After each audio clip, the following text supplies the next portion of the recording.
Following is a conversation with Dr. Joël Doré, Research Director at the French National Research Institute for Agriculture, Food and Environment, also known as NRAE.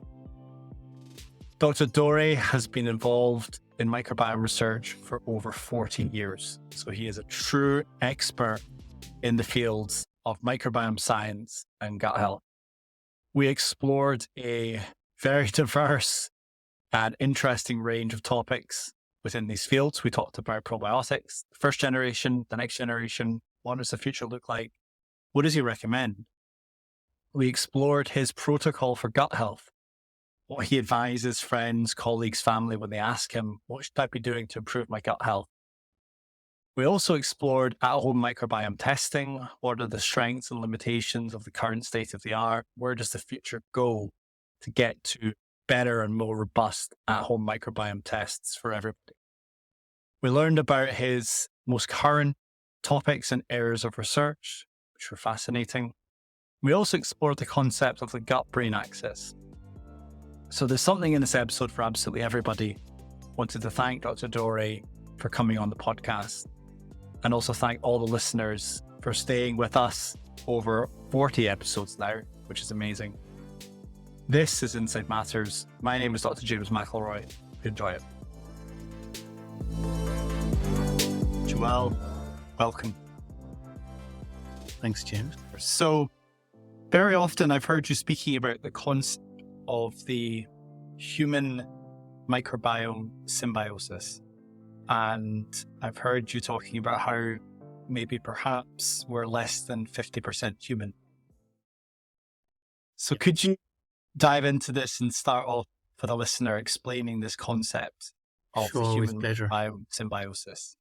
Yeah, so we often say we're microbial, and this is already very important. Meaning by that we are a mix of human cells and microbial cells. And in numbers, this is 50 trillion bacteria with which we are interacting on a constant basis. And recent calculations actually that were made by colleagues from Israel told us that we are roughly a little less than 50 trillion bacteria, but also 50 trillion human cells, if you account for all the hematopoietic stem cells, among others that were not counted before. So for a long time, we were saying we were 10 human, 90% microbial. I think the recent figure tell us we are nearly 50-50. And what's important there is that we are not only host to bacteria. It's really a constant interaction. Our microbiota, our gut microbiota, probably will emphasize that, is providing essential protective functions. Just to roughly summarize that, it's contributing to digestion of the food that we do not digest because we're not equipped in terms of enzymes to digest them. So they essentially pass through the intestine all the way to the large intestine, where we have the high density, high diversity microbiota. And there, obviously, they serve as food, as carbon and energy source for our microbes. And so that's the contribution number one, let's say. Contribution number two is that our microbiota exert this protective functionality. It prevents from a proliferation of bacteria that we ingest. For example, every piece of cheese we eat is 100 million microbes, every piece of cheese. Wow. Not all nice and friendly, but in fact, they have no chance to establish because of our microbiota and its barrier effect, we sometimes call it. Number three, they keep our immune system educated and ready to react all the time. So this is a very important interaction with our natural defenses, and it keeps our natural defenses ready to act to manage any disruption, any distortion, any threat, basically. And it can be a microbial threat, but it can also be a threat of our human cells when they deviate from normality, when we have a beginning of a tumor, for example. Then it's handled by our immune system, and normally it's eliminated. And the education of our immune system by our gut microbiota is important in that respect also. It's the same with interaction with response to vaccination, for example. The efficacy of vaccination is somewhat modulated by our microbiota. And then the last protective functionality or functionality that I may mention is actually interaction with each and every cell, tissue, organ of our body. So we talk of axis. So we talk of the gut-liver axis, the gut-lung axis, or the gut-heart, or sometimes the gut-brain axis. One of the questions that might be popping up for the listeners, that all sounds incredible. How do we know that the microbiome contributes these functions? What are the experiments that we've done to get an understanding of these areas? Yeah, so this brings us back a few decades ago, actually, when people did a lot of work to try and breed animals under completely sterile conditions. And it became possible to obtain baby mice, for example, under sterile conditions. So that's what we call germ-free animals. And then quite rapidly, it became possible to compare germ-free animals with their conventional counterparts that were living outside the microbes. So the germ-free ones are raised in sterile containers, boxes, or big chambers that you access with gloves, basically. So, and everything we use to host them is sterile. So sterile food, sterile water, sterile beddings, and sterile cages. And so they can live a whole life without microbes, the rodents. And then you can inoculate them with the normal microbiota of the same species, or you can inoculate them with a microbiota from humans, for example, or other species. The comparison really was very clear in terms of documenting some of the functionalities we mentioned. For example, I mentioned protection against proliferation of environmental microbes. If you raise an animal under sterile conditions and then you expose it to other bacteria, not necessarily severe pathogenic bacteria that produce factors, but just basic bacteria, sometimes they can actually be contaminated and die from this exposure. So really having the normal gut microbiota is a strong protection against potential infection, even by harsh pathogens. And obviously, the education of the immune system, you can evidence by looking at the gut tissues that host the immune system. And you see the maturation of lymphoid tissues around the gut system that is really established when and only when there is exposure to microbes. Now, it's a research tool to have animals that are raised under sterile conditions. Humans are not raised under sterile conditions, you see. So we are microbial from the moment of birth on, basically. Yeah. So as soon as we come into the world, they colonize our body, top to bottom, inside out. Maybe this is a good opportunity for you to talk about how does the microbiome then develop, and which years are important? What do we understand about how your start in life might influence your later health due to the microbiome? The moment of birth is very special in that respect. It's a moment where we meet the microbial world for the first time. We are in an environment which is virtually sterile before that. And colonization is rather well known in the early stages. So we know that there is what we call succession. So the ecosystem, the gut environment, is not strictly speaking aerobic. So there is some exposure to oxygen from the maternal blood that circulates in the baby's body. And so it's oxygenic in a way, or there is some oxidative stress, so to speak. And then the first colonizers are microbes that within the maternal vaginal microbiota, for example, or intestinal microbiota as well, are resistant to exposure to oxidative stress. They are facultative anaerobe, as we call them, and they prepare the ecosystem for colonization later on by strict anaerobic bacteria that are really the dominant ones in the gut microbes of every adult human. And so there is a succession that we know fairly well, and diversification takes a few years at least. Initially, you have just a few species of microbes that are established, and they prepare space and leave space to others in dominance. And for quite some time, we thought that after the age of 3, everything was roughly at the level of diversity or richness as what we'd see in the adult. A recent paper told us that, well, or still at the age of, it's still in construction in terms of richness and diversity. So it takes years to establish. What we can say also is that in the early times of life, diet, in a way, feeding is important. So breastfeeding versus bottle feeding makes a big difference. Although things have improved in terms of bottle milk mimicking maternal milk, much better today than when I started working on that. Still, there is a faster, more rapid diversification with bottle milk than with maternal milk, which tends to promote bifidobacteria, for example, or lactic acid bacteria that feed on lactose from the maternal milk. And they're also controlled by oligosaccharides, very specific oligosaccharides that are present in maternal milk and that condition somehow the maintenance of a less diverse microbiome. And also what we can say is that the mode of birth will be very important. So they be born by vaginal delivery or by cesarean section. And cesarean section, obviously taking the baby by an operation, does not allow exposure to maternal, vaginal, and intestinal microbes.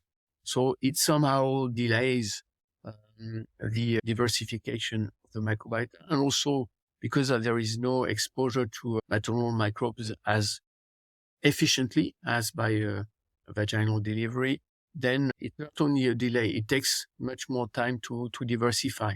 It's even documented as associated with a smaller but higher risk of development of chronic conditions later in life. What more can we say? There's a very nice recent publications in terms of epidemiology saying that we do expose our young ones early on in life to antibiotics much more today or in the recent times than obviously 50 years ago or more. And that has a very strong impact on the establishment of the microbiota, on its diversification. And it's also associated with higher risks of many chronic conditions that have been tested. And this is data from epidemiological studies that were undertaken comparing thousands of infants or individuals. So it's very robust in terms of epidemiology, let's say. And there's lots of companies trying to develop various different approaches to modulating the microbiome.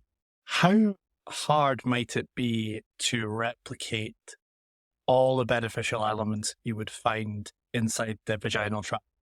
Because if we could replicate that, maybe for the babies that are born through C-section, we might be able to reestablish or reseed their microbiome somehow. Yeah, it's a context where reseeding has actually been done by microbiota transfer. And yeah, the idea might be that you may want to diversify, establish a normal microbiota as fast as possible after C-section when we know that it's not as diverse and it's not the right ones, so to speak. It's not the usual dominant ones in the dominant gut microbiota. And yeah, there aren't many options because nature does the job and it will take time before you're actually exposed to your parents' gut microbiota, for example, so much so that actually 1-2 species will establish over time and then another 1-2 species. And so that will take a long time, and that explains the observations that have been made. What has been tested is, I can cite the work of Maria Gloria Dominguez Bello that inserted in a programmed C-section birth, inserted a sterile gauze into the vagina of the mother in the 2 hours before the birth, and then wipe the baby mouth, baby face, and the baby skin with the maternal microbes. And that allowed to demonstrate the ability to transfer bacteria from the mother to the baby very early on. And that might be an option. I think that it's actually practiced in some hospitals, in some clinics on the world. And where it makes sense, in my view, although I'm not knowledgeable enough of that period to be sure of the risk associated, but I know that there are critics about that. But where it makes sense is that there are places on Earth today where 80 to 90% of births are by C-section. And for me, as you completely forbid the vertical transfer from the mother to the baby, then if you do that one generation already, you will very probably lose some of the maternal microbiota diversity. But if the baby of the mother that was born by C-section also gives birth in the next generation by C-section, then you can imagine that after 2 or 3 generations, you will definitely lose a lot of biodiversity. So the option of maintaining diversity would make a lot of sense because of all the functionalities that are protective and that you may actually lose if you reproduce that several years. And one of the things you've spoken a lot about already in the podcast is biodiversity and diversity. How does diversity as a concept apply to the microbiomes of the body, perhaps most specifically the colon and a large bowel? Yeah, so we are 50 trillion bacteria, many more microbes, in fact. And if you count viruses and phages, which are the viruses of bacteria, it's a lot more. And in terms of species, each individual's dominant gut microbiota is on average 300 species, which is really quite a big diversity. Only a few of those are actually conserved between individuals. We are tightly, closely, intimately connected with our microbiota, and it's really a part of us in that respect. And diversity matters. For example, when we compare the gut microbiota of patients in many chronic conditions with that of healthy individuals, we are able to identify distortion, alteration of the microbiota that we call dysbiosis. But one of the key features was a loss of richness or diversity. So much so that we tend to view this parameter, a rather simple parameter, as associated with higher risk of development of chronic conditions. Yeah, what more can I say about that? This is something that we would want to promote when we think of promoting a nice, healthy microbiota. And one of the ways to do it is to provide a diversity of carbon and energy source of the fiber content, for example, of the diet if we only use the diet. I really want to have a deep dive later on how to create the healthy microbiome, but maybe you could just unpack the concept of what is a healthy microbiome a little bit further. So you've talked about biodiversity. Is there a universally accepted definition that people can hang on to? This is still debated at the moment, let's say. In many disease conditions, we've shown that if we compare patients and healthy individuals, we have a difference. And even though there is high inter-individual variability, we can still point at specific signatures in some diseases, species that are underrepresented, for example, that tend to leave the dominance of the gut microbiota. And we went all the way to document how these species sometimes were very important because they were conferring protection, specific protections. For example, the way they interacted with the immune system was very beneficial. And diversity matters, but the content of the microbiota really in detail will matter. And where are we today in terms of defining a healthy microbiota? So basically, the idea we can have is that there is so much inter-individual variation. And I was saying it, there is just a few species that are highly conserved between individuals that characterizing the healthy microbiota at the level of taxonomy of the composition of the microbiota will be a bit difficult. And so we've looked at that at the functional level. And when we look at functionalities, then we see much more homogeneity between individuals. And there are some functionalities that are really essential. I don't think that we've gone through everything that is important, but I can give a few examples. And one that I can give is, for example, the production of small molecules that are bioactive in many ways for the human body, that are important for our human cells. One of them is butyrate. So it's a short chain fatty acid that is produced by fermentation of dominant microbes in the gut. And some do it, others not. So you can have a microbiota that produces a high level of butyrate, and other microbiota will be deprived of the dominant microbes that do the job, and so they will not provide as much. And it acts as a source of carbon and energy for human cells. So it's very important for the maintenance of the integrity of the gut wall or the gut barrier, which is a monolayer of human cells that separates the content of the gut and the bloodstream, basically. So it's very essential that it's maintained as much in terms of integrity and impermeability. But butyrate is also active towards the immune education that we were mentioning, the maintenance of the proper activity of our natural defenses. It's, in a way, it's an anti-inflammatory driver or molecule, but it's also active at distance, and it's a brain active molecule as well. So it's also active at the level of neurological functioning of the brain.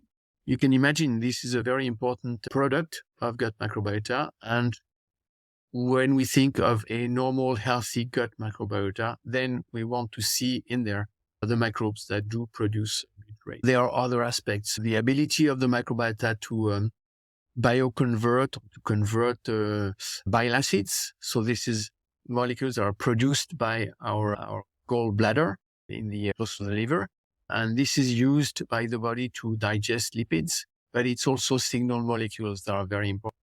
And they are bioconverted by the gut microbiota, which allows to recycle them or to eliminate them. And it's a very important part of the human metabolism. And again, you can have the microbes that do the job properly or not, and it makes a difference into recirculations or exposure of the human cells to potentially toxic molecules, and that makes a difference. And there are other modulators like tryptophan metabolism. Tryptophan is a fatty acid, for example, and it can be converted to many molecules, some that are very important for our immune system and others important for our brain functioning again.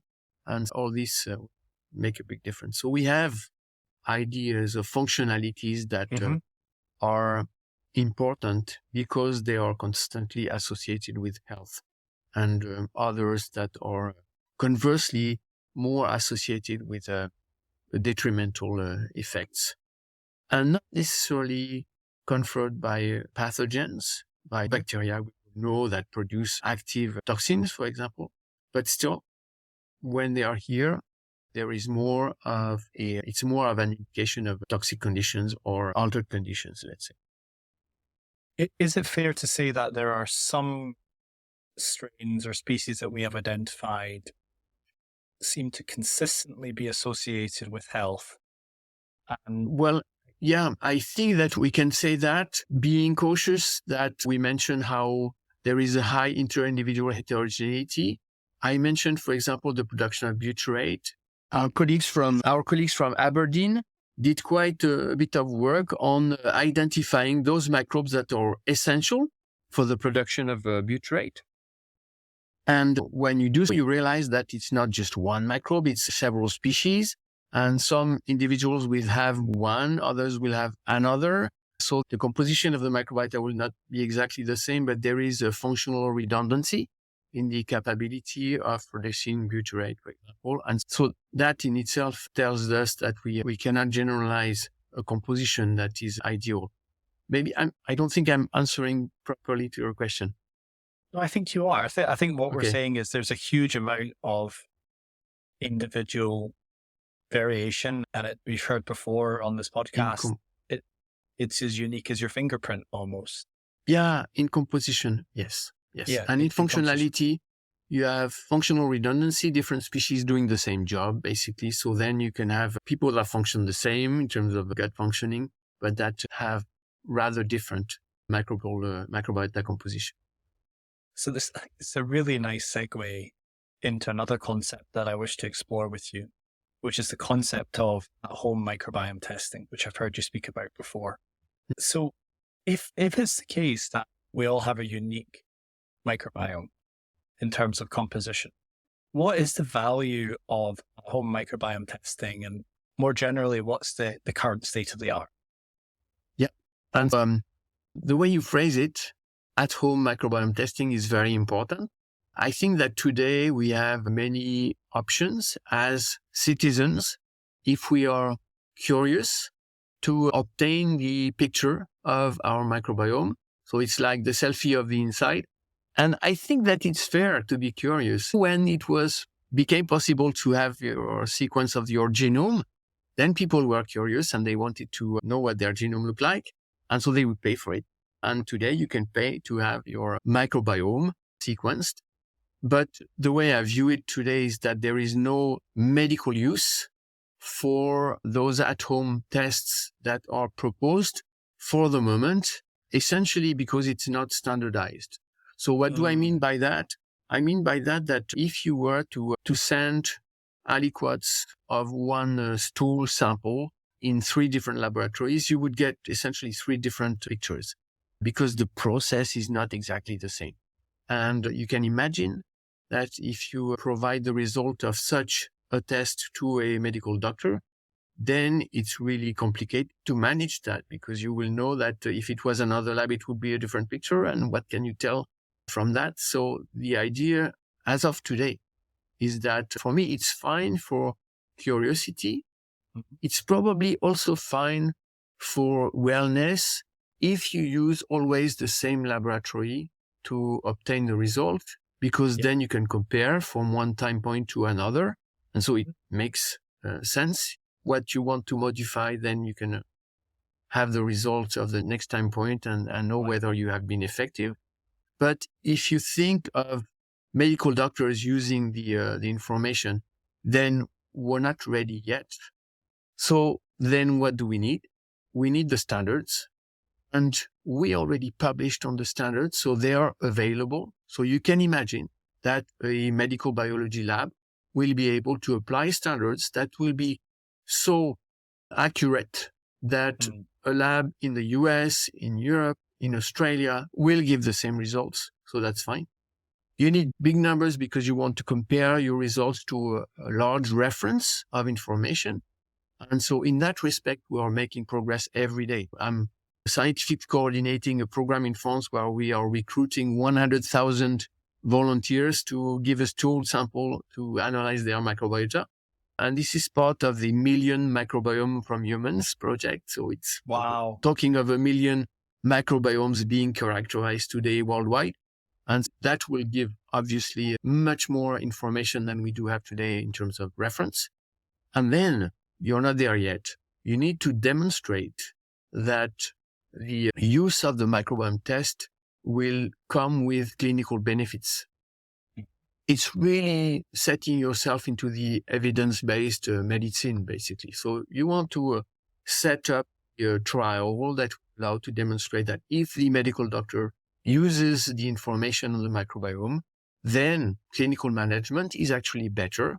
And the outcome for the patient is better than if you don't take it. And there are a few lines of example that are really reassuring in that respect. And I can cite a few of them. For example, we were able to show that just microbial diversity or richness in terms of distribution is bimodal. Bimodal means you have a population with low richness and a population with high richness within healthy individuals, around 5 to 10% of low richness, possibly more at threat of chronic conditions. When we looked at that for moderately obese individuals, it was up to 40% of the population. And we were able to show that it was predictive of non-response to a low-calorie diet. So those individuals, yes, with obesity, moderate obesity, and low richness of the microbiota, we were not able to lead them to lose weight, but also to improve their inflammatory status and to improve their diabetes parameters if they were moderately diabetic. And more than that, we looked at that for liver disease patients. And what we know is that low richness is associated with the severity of the condition. So as you move from steatosis to NASH to cirrhosis, then the more severe you go, the less or the higher the fraction of the low richness within the patient population. And in cancer and cancer treatment, it's also very informative. It's in immunotherapy, which is really the most modern treatment of cancer today for lung cancer, for example. We know that 50% of the patients will not respond. And the testing of the microbiota, especially with the parameter of richness, will predict whether the patient will be a responder or non-responder. Wow. Which means a lot for the clinician. When you know that it's 50% that will not respond, and some cancers it's even less than 50% responders, then you want to know, and the next stage you want to know what you can do to help those patients to respond. Yeah, obviously. Just before we go there, just as one question. So is there a sort of universally agreed benchmark for diversity where if you're above metric X, whatever that metric is, you are quote unquote high diversity, low diversity? What is the current understanding on that front? Yeah. So in some populations, we really had a nice distribution bimodal. I mentioned you have this one peak of low richness and one peak of high richness. You can imagine that these are two populations. So there will be the high population zone where it's not ambiguous. You are high diversity and basically the microbiome probably doesn't have anything to do with your condition. There will be the extreme low diversity population, but in between, you obviously will have quite an important gray zone for people that will be in between and for which you cannot really say whether it's a true positive or true negative, whatever. And so it's the same for each and every parameter that we look at when we looked at the microbiota. And for diversity, I don't think that we are at a stage where we can really formalize that into a richness that is ideal, telling you if you are there, there's no problem. We're sure that the microbiota will be ideal. But one way to translate that is that in the examples I was giving, in obesity, you want to help patient lose weight, especially in severe conditions of obesity, where the only option might be surgery.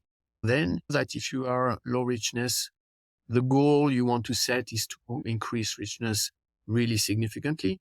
And it's the same for immunotherapy of cancer. Then you know that you want at least increase or raise richness the best you can. So before we jump to how do we do it, I just want to ask you a few more questions about this obesity microbiome link. Historically, there was that really interesting study from Jeffrey Gordon, the OB mouse. You moved microbiota from a lean mouse into an obese. How important, in your expert opinion, is the microbiome for the obesity phenotype? Yeah, it's very nice that you put it this way, because it started with the mouse studies, indeed. And then at some point, what we were mentioning before about transferring microbiota, human microbiota into mice was possible.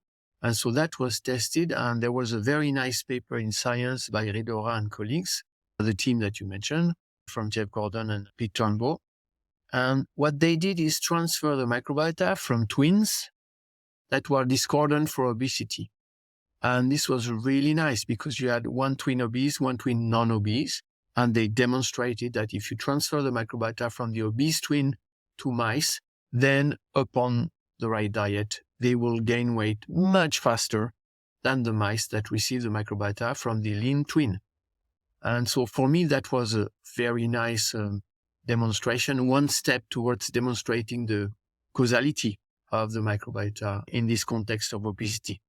Yeah, and then what we could expect is the demonstration from transfer from human to human. So this is coming slowly, but it's moving along those lines right now. Gotcha. Let's talk about the immunotherapy side. There's been some fascinating work there, and that will segue us into what tools we have to enhance the diversity of the microbiota. But maybe you could elaborate on the immunotherapy. Yeah, I think that's actually, I contributed to a piece of work in 2014 already, where we were looking at the relationship between the microbiota and the response to chemotherapy. So at the time, immunotherapy was coming, but it was not there yet as much as it is today. And we were able to demonstrate with the colleagues from the Institut Gustave Roussy next to Paris, Laurence Vogel and colleagues, that the composition of the microbiota is predictive of the response to chemotherapy. And the same did apply later on to immunotherapy. Now, initially, probably because the paradigm was there, what was looked into was, can we identify one single bacterium that would explain the situation? And indeed, in humans, it was possible to show that there was a consistency in one bacterium leaving dominance, so not being found in patients that respond. And as the transfer of the microbiota to germ-free animals was available, then it was possible to show that not only if you transfer the microbiota from a non-responder patient to mice, in which you inject a tumor, then they do not respond to immunotherapy. But if you restore this one species, Akkermansia mucinifila, in the mice, then they become responder. Mouse work ongoing is a phase 2 trial where our colleagues are using a culture of Akkermansia mucinifila that is lyophilized in capsules and that is given to patients to see whether you can convert non-responder to responder patients. Now, this is the paradigm of the probiotic, essentially. It's new generation because it's really a gut bacterium. So it's not like the lactic acid bacteria that were considered probiotic a while ago, but it's the same concept. And I'm a microbial ecologist, and I do have some difficulties to imagine that just one bacterium will completely do the job in this context where it's not just a small defect, it's a systemic defect. So it's the whole systemic symbiosis, as we mentioned, interaction between the human and its microbes that is distorted. And that's what you want to, let's say, repair. And it involves gut microbiota indeed, but also gut permeability, the immune system, oxidative stress, and many other factors that are factors of interaction between the microbiota and organs. And I tend to think that it really deserves a broad, holistic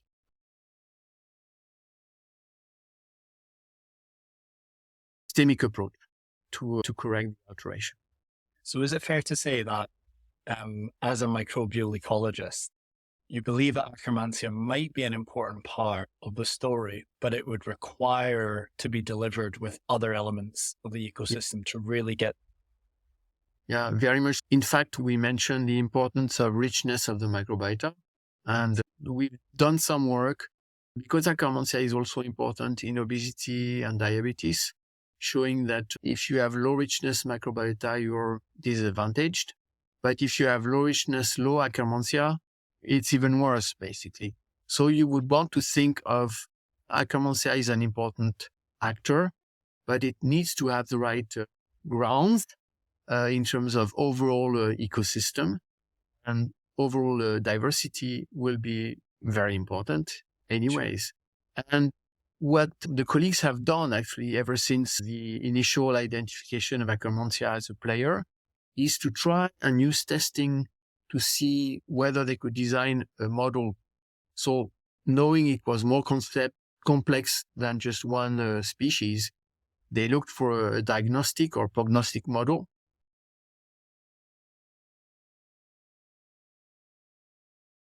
The prognostic model of response or non-response involves 60 different species.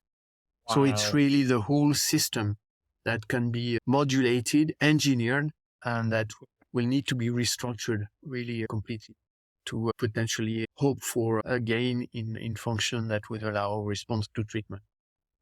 In that sense, using fecal microbiota transfer, so the complete ecosystem for reconstruction, for me, makes a lot of sense and probably will be the best option until we have discovered enough, understood enough of the functioning of the holobiont, the human microbe association or relationship, to be able to fine-tune maybe cocktails. But I really believe that for the moment, for medical purposes, there is a strong sense into using microbiota transfer full ecosystem as a source of reconstruction. So I think this would be I think that's a perfect segue into you explaining to the listeners a little bit more about the work that you've been involved with in full ecosystem reconstruction through FMT or through the Pharma products. That would be fascinating. Yeah. So actually, I was lucky in 2013 to start interacting with the future CEO of Pharma. So this is a French company that is conditioning human stool to make it a drug, essentially in the context of treatment of cancer for patients who are treated for cancer, for blood cancer, right? And the story began with our will to develop a conditioning system that would be very respectful for the dominant microbes of the human gut, which are strictly anaerobic. So they do not tolerate exposure to air and oxygen, expressed in no way. So basically, there was a need to condition the material, being very cautious with that respect. And obviously, we wanted to be able to freeze material, to be able to keep it in the freezer for some time, waiting for the patient to need it. And ultimately to be able to lyophilize, which means to turn it into a powder that you can use to prepare capsules, because that would mean an oral form and very simple ways to administer. And so all this path has been done now, but it took 10 years, basically. It takes a long time. It's hard. Oh, yeah. This is normal drug development, basically, I would guess. And so with Pharma, the first human trial we did, which was started less than 2 years after the inception of the company, was to demonstrate, to bring the proof of concept, basically, that we could reconstruct completely the microbiota of a person that was due to receive a chemotherapy, an induction chemotherapy in acute myeloid leukemia. So it's a blood cancer. And we knew very well that the chemotherapy, which is often followed by antibiotics, and the whole period is 1 month, is completely destructive for the gut microbiota. So the idea was, when those patients are diagnosed, they have not received so many drugs before, so we take their microbiota and we give it back to the same patient. So the donor and the recipient are that one same person, autologous microbiota. And the idea was really to give the proof of concept that we were able to reconstruct. I remember very well, actually, at the time, being questioned as to what we guess we would be able to reconstruct. My guess was 70%. In fact, we were able to reconstruct 90% of the microbiota after a very devastating experience for the patient. And it was a small study, 25 patients, but what was known at the time was that post-chemotherapy, induction chemotherapy, people would lose on average 15% of their weight and not regain for the following 10, 15 days before the next chemotherapy. Here, we had patients that were regaining weight, half of them, that had been never seen before. So it was very interesting. And they had normal transit the day after the readministration of their microbiota, whereas normally they had diarrhea for 10, 15 days. So it was very striking observations. After that, Pharma went for, rather than autologous transfer, allogenic, the classical healthy donor provision of material.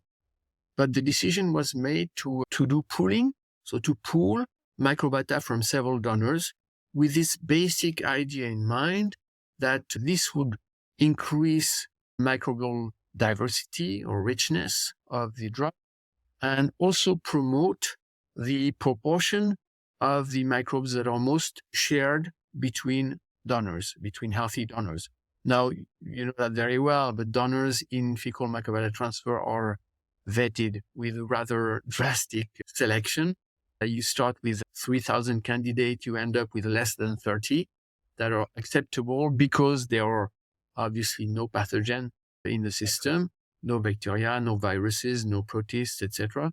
But also because they have no ascendants that have chronic conditions, they are themselves very healthy, they eat well, etc. And knowing that, we still had this idea that if you pool several donors, then you raise diversity and you raise, for example, the proportion of big trade producers. We did verify that, and it turned out to be exactly as we anticipated. And this is what Pharma is using today. Essentially, in the course of blood cancer treatment, and it's a condition where, while you have this initial exposure to several chemotherapies that are quite devastating, as we said, and then if things go right, you have the possibility to apply bone marrow transplantation. When you do bone marrow transplant, essentially you try to install a new immunity in the person, in the patient, and this is the only way to completely cure from blood cancer. But when you do that, 50% of the patients have a complication, which is called graft versus host disease. Essentially, the new immunity turning against some of your own proteins. And so it's like generating an autoimmune reaction or side effect.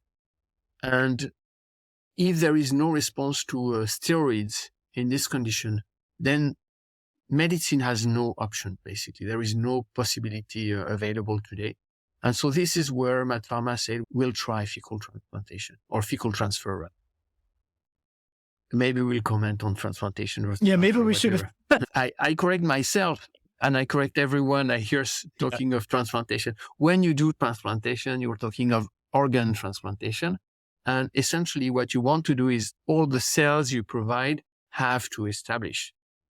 When you do transfer of a microbial ecosystem, then you know very well when you do it that not all the cells or not all the bacteria, for example, will establish. So you cannot call it transplantation. It's really a transfer and ecology will do its job. And in the end, you have engraftment of some of the species, but not all the species in your product. So this is maybe you could just go, you could go a bit, maybe just go a bit deeper on why it's a transfer, not transplantation. What actually happens in the gut of someone? And what happens? Actually, you have a distorted system, or you help nature, meaning you can use antibiotic or you can use colon cleansing, for example, to prepare the gut to be more permissive to establishment of bacteria that come from your drug. And then whatever you do, there will always be a remaining ecosystem of microbes that are present. And what you want to do is to establish microbes to prop up diversity, to deliver those that produce butyrate, we mentioned before, for example. And when you do this, if you have a high richness, a high diversity drug, then you increase the potential for many of the species to establish and to restore the functionalities that we mentioned at the very beginning of our discussion. For example, antimicrobial protection or prevention from proliferation of pathogens. And this is exactly what you do when you treat for the Clostridium difficile infection, for example, which is this one indication that is recognized by a regulatory agency as a recommended treatment. And you also restore the normal crosstalk between the microbiota and the immune system.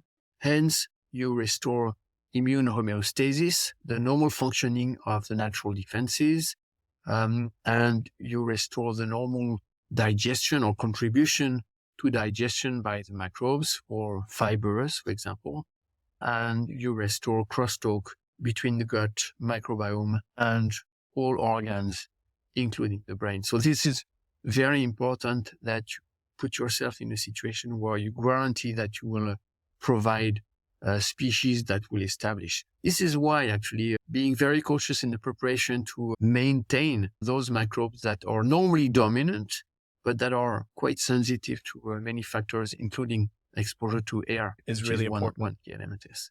Why do I was going to say to bring the story to complete with Pharma. The idea from the very beginning was ambitious because the idea was that at some point we would be able to prepare material for oral formulation.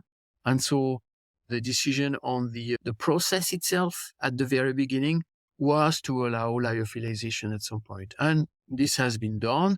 And there has been one trial that was geared to demonstrate that the oral form has no secondary effect, no more than the normal frozen one. And eventually it's in a phase 2 trial right now. In the initial process, the one on chemotherapy, induction chemotherapy, where we know that we destroy the microbiota, then having the oral form for those patients that are not altered is very nice to apply in onco-hemorrhagy services. And then the next step we anticipated was the fact that at some point we would want to be independent from donors. And so that means that you need to have your own bank of material that you can proliferate. And so that means that you go into fermentation and you try to design a fermentation process that allows to reproduce the richness and diversity of the microbiota that maintains those that are functionally important. And so Pharma has done that, and today it can actually prepare material from cultured microbiomes. Which is tricky because if there's 300 or 400 different types of bacteria, they all have slightly different requirements. And yes, so this in itself took 5 years to be able to design the process that allows, as you mentioned, to maintain richness and diversity in the final product. Yeah, it's exactly. Perhaps then we could just move a little bit to probiotics. And what is the general consensus around probiotics? Do they work? Do they not work? And also, maybe you can explain a little bit more about the lactic acid versus the gut bacteria. Yeah, so it's a matter of generation, so to speak. When I started working on that, I've been working on gut microbes for 40 years now, so it's a long time ago. But initially, we did work with companies that were putting on the market probiotics in food. So it's in fermented milk products, for example. And the question was, does it survive well to gut transit? And so then you realize that when they survive, you get 20% of what you ingest going all the way through. But still, this means that you have at some point in your small intestine, for example, 10 to the 9 bacteria. So it's 1 billion bacteria in a segment of the gut where there is 1 million per milliliter. So it's actually quite dominant, and it can talk to the human system. So it can be actually functionally effective during transit, even though it will never establish, and it just passes through, basically. No proliferation because of the anti-proliferative ability of the normal gut microbiota. And then came the realization that in some of the chronic conditions we were studying, for example, in inflammatory bowel disease, in Crohn's disease, we're able to show that some of the normally dominant microbes tend to really diminish drastically in patients. And so we speculated that some of those could actually provide functionalities, for example, interacting with the immune system and providing anti-inflammatory properties. And so we did demonstrate that for one bug that is called Faecalibacterium prausnitzii. And that was the beginning of a nice story, because then you want to demonstrate whether if you provide a strain of the species in question, then you do confer the activity. So we demonstrate that in animals. And colleagues of mine created a company that is mass culturing the species, strains of that species, and they are providing it as a probiotic. So this is what I call probiotic new generation, because it's actually gut bacteria. For the regulator, it's more complex. You need to demonstrate that there is no toxicity, that the strain is fine, that there is no secondary effect when you administer it. It's a drug development, phase 1, phase 2, phase 3. And it takes a long time, as we mentioned. And this is ongoing at the moment. And we've seen a few examples that went from drug development to food supplements. The initial one I mentioned, lactic acid bacteria, you were suggesting, they are the classical ones that have been used in history for a very long time in traditional processes. Yogurt preparation, for example, there is no pathogenic species known within these bacteria. fine. We use them, we put them in food. And until 2006, it was left to national agencies to decide whether the provider could say that it does something interesting to your guts or to your immune system. 2006 is when Europe member states decided that it was the job of Europe to take care of that. And so it went to EFSA, the European Food Safety Agency. And from then on, my vision, a bit pessimistic probably, is that there was no establishment of the proper way to allow to validate allegations. And that means that the consumer is left to his own experiment, basically to test whether it works or not for him. And so it's a bit of a pity that we do not have that in an efficient way of supplying relevant science-based information to the consumer. Now consumer means for food. There is another segment, which is parapharmacy, over-the-counter drugs. And there is a long list or long lines, shopping lines almost, of supplements that you can buy in pharmacies. And again, when I started working on those, companies were doing the job in that they were, for each and every new product, testing in animals and testing in humans. And in the right population of humans, that was the normal target for the drug and the normal functionality to improve or correct. And this was fine. Today, there is really long lists of products that you can find, but not all of them have seen humans before they are proposed. And so I'm a bit critical in that respect because I like to see that a product has a scientific dossier, and then you can look in the dossier and see whether what is supposed to do is actually documented. So it's not always the case. Now, how can a usual consumer, a lay person, find its way through the literature, scientific literature? Exactly. It's a bit critical. And then when there is even no human study to document it, then it's even worse. So it's a bit complicated, really. So are there any sort of lines that you could make, just general principles where someone wants to try a probiotic for whatever reason? Yeah. First, we mentioned it, but we're not ready yet to have the analysis or the test of the microbiota to support any kind of decision. As of today, I think that we're not too far. We're probably 3 to 5 years from the time when, because we have the standards, because we'll have big numbers, it will be available. But yeah, knowing that, basically, it can be judged on the basis of symptoms. And anyone who has gut symptoms could probably decide that she wants to test probiotics. And it's normal. I think it's a good way of thinking things. And then my suggestion is not think of one probiotic to do the job, basically.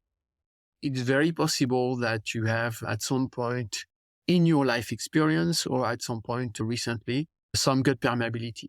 That will drive a lot of potential other complications with some inflammation, with some oxidative stress that will alter the microbiota, and it can turn in circle. And if you want to break the circle, it's very complicated. So my view is that you need to consider that one probiotic alone probably will not be able to do the job.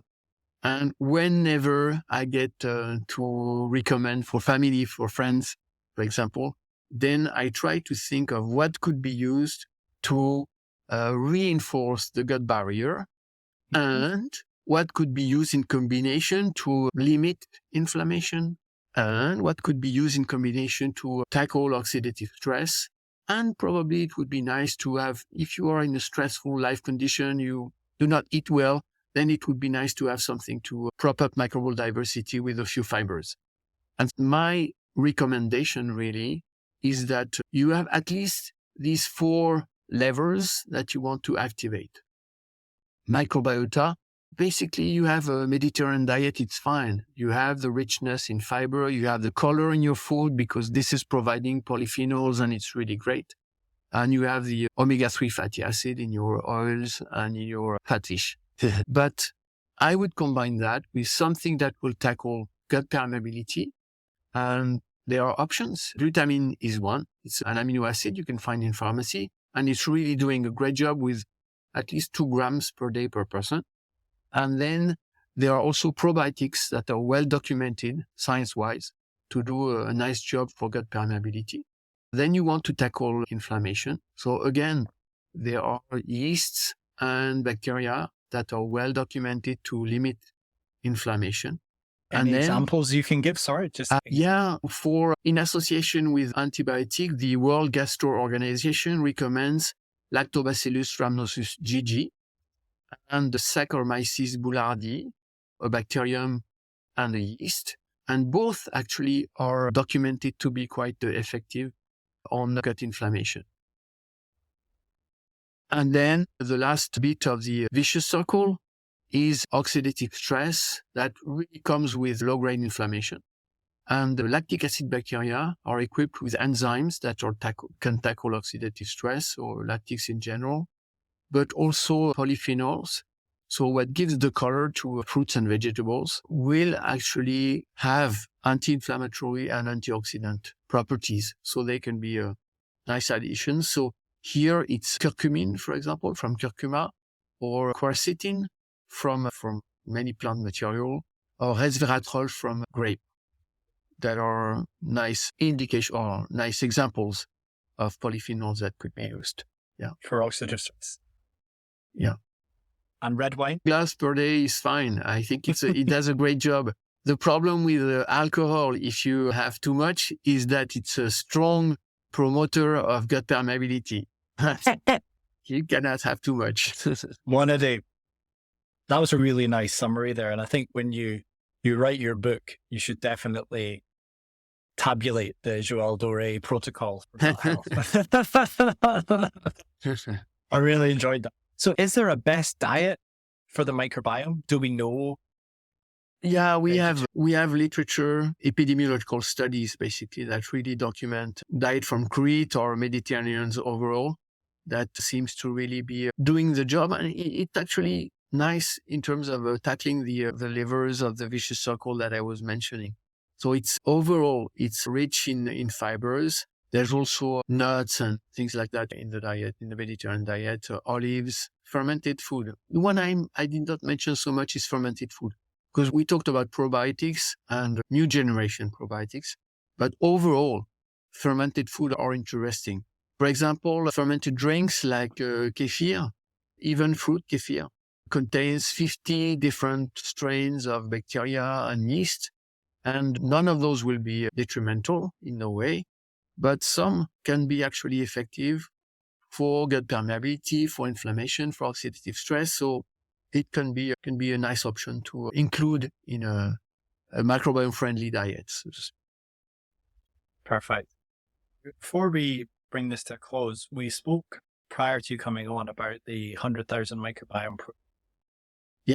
It'd be really nice to hear about what the objectives are, what questions you hope to address, and how it's going. Yeah. So we set the goal in France to recruit 100,000 volunteers. We started this adventure in 2022 in September. And at the time we had the ethics approval for the first 3,000, just as a sort of technical demo that we would be able to do that. And we suspected, myself and a number of colleagues actually, that it would take us a few months, probably 6 months, to have the first 3,000 volunteers in France. And we had one press communication with a few journalists, and it took us 4 days.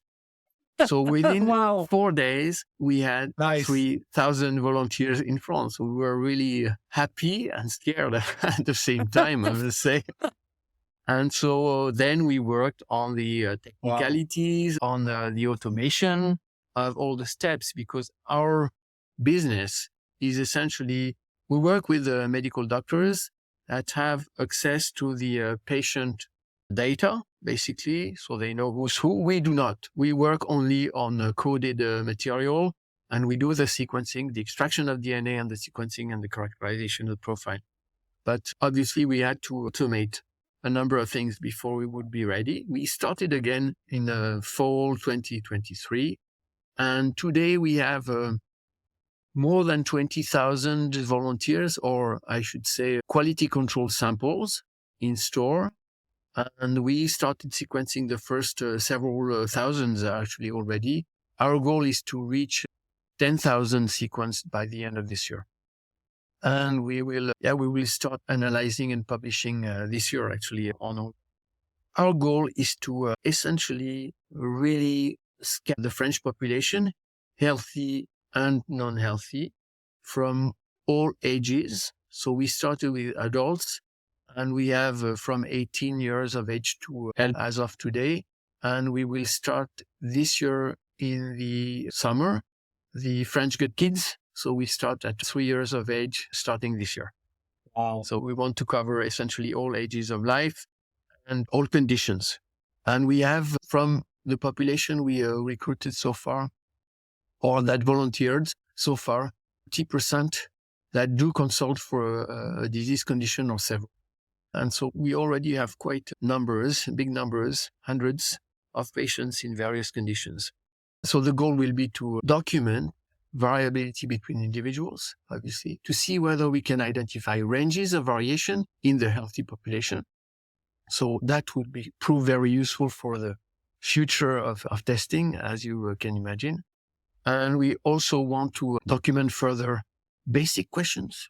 For example, it's anecdotic probably, but I've had that question for a long time on what is the importance of having your appendix or not, because we remove it from many people, and we have, I think, 20% or so of people that do not have their appendix anymore in the population of volunteers we have. So it would be one question that we can raise. And obviously we do investigate by questionnaire life habits, nutritional habits, and state of health, basically. And so we have many elements of exposure to alcohol, we mentioned, to diet in general, to smoking and things like that, that can be with big numbers documented in a very fine way. So yeah, we have strong expectations on that. And yeah, we also want to dig into specifics of diseases. So for that, we have ancillary projects where we recruit with colleagues, clinicians, specific groups of population. We started with inflammatory bowel syndrome, or irritable bowel syndrome, and we'll explore also conditions like autism or bipolar syndrome or schizophrenia or depression. And we'll look into Parkinson's disease and probably also ALS. So in France, we say maladie de Charcot disease, which is a very terrible condition, actually. Patients at diagnosis have, or are told they have, on average, 3 years of life expectancy, and there is no solid treatment at the moment. And so this is really a condition where we would really want to know whether the microbiota does anything and whether tackling the microbiota could allow to improve life expectancy. Mm-hmm.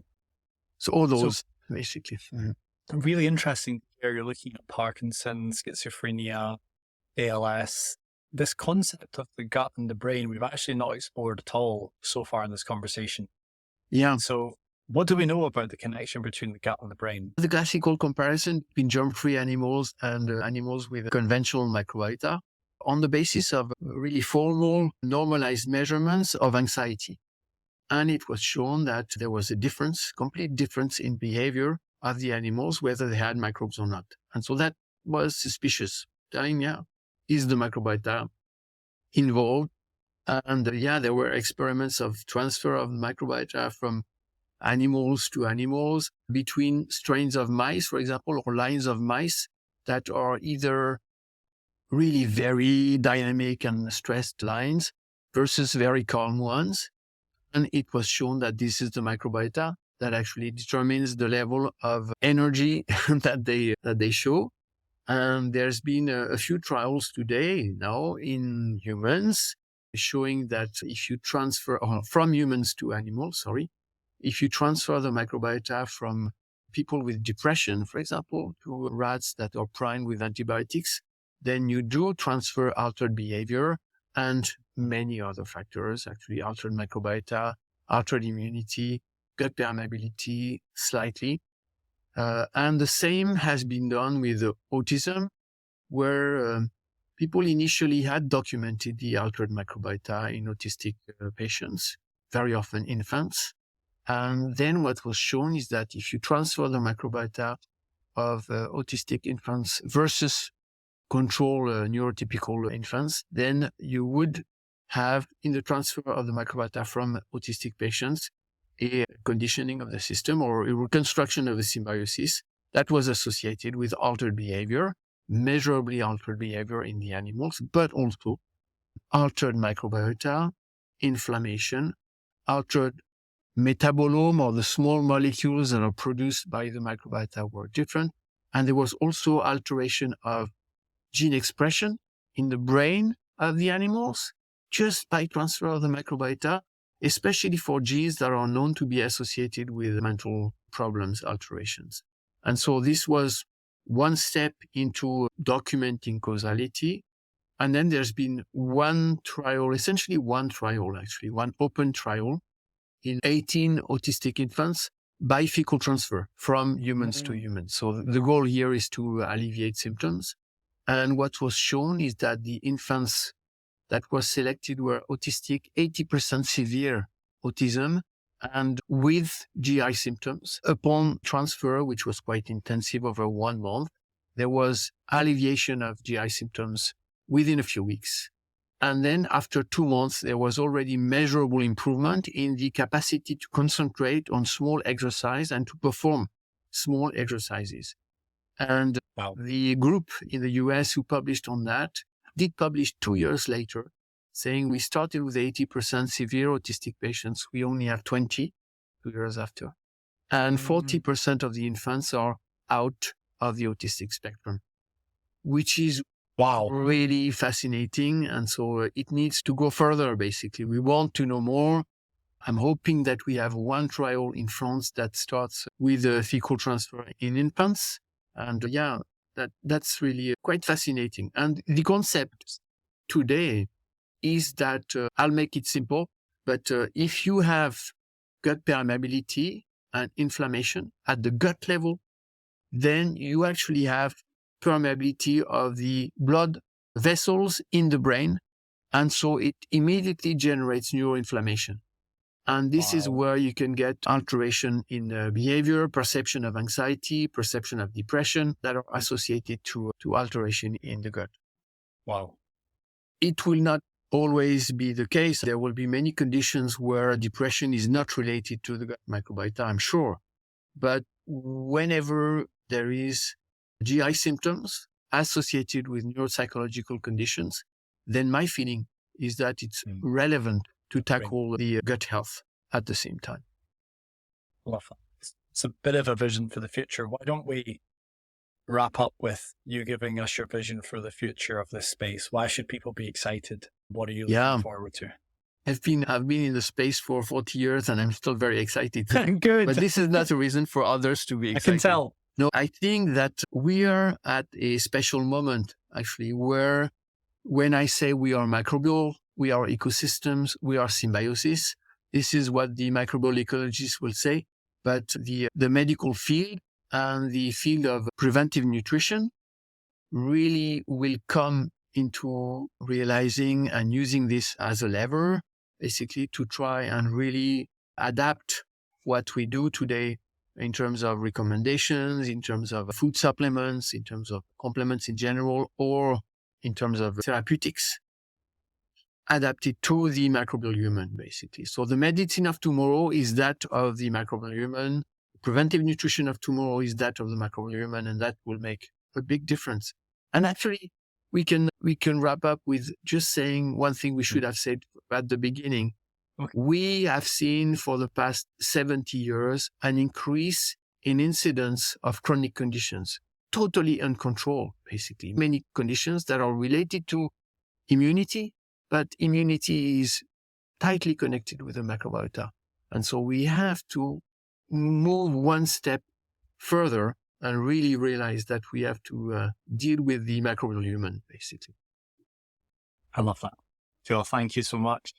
That was a really fascinating conversation. We've spoken about the concept of the human microbiome symbiosis, at-home microbiome testing, optimal diets for microbiome, your own protocol for gut health. That's just treasure trove of information for the listeners. So I wanted to thank you very much.